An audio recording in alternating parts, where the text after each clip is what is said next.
A lot of people like to call a Zippo knockoff.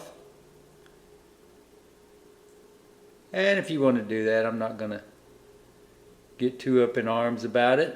Most of these Japanese lighters were exactly that.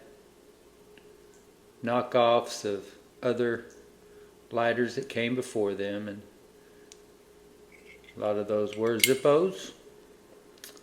They copied just about every other lighter mechanism that you can imagine as well.